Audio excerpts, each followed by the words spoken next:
true. Yeah.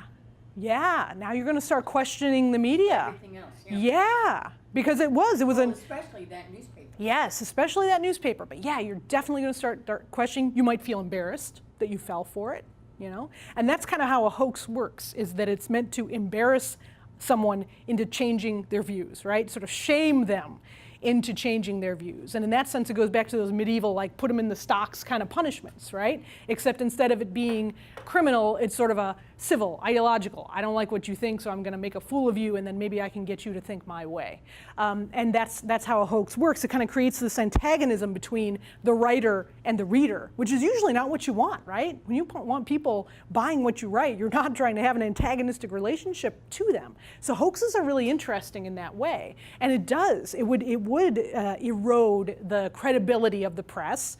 What might it also erode? And this is where Linda Walsh's theory comes into play.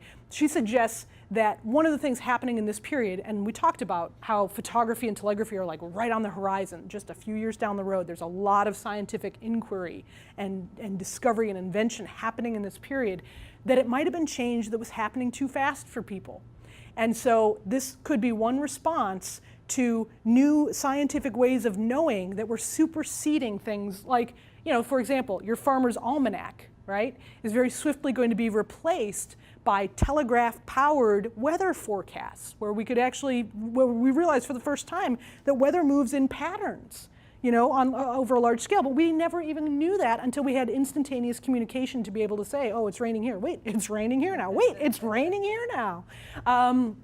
So things were happening and changing, and old forms of knowing were being displaced by this new empirical scientific knowledge. And Walsh suggests that something like this, and there were several other hoaxes, this one was the earliest, but several other hoaxes of scientific type of facts that were actually meant to sort of puncture the authority of science, even just as it's getting started, and cause people to maybe doubt or to not take as immediately credible new scientific facts that they were hearing. And so you can imagine that could also be an effect in this case, right? It could slow down acceptance of new ideas based on scientific theory, right? Yes.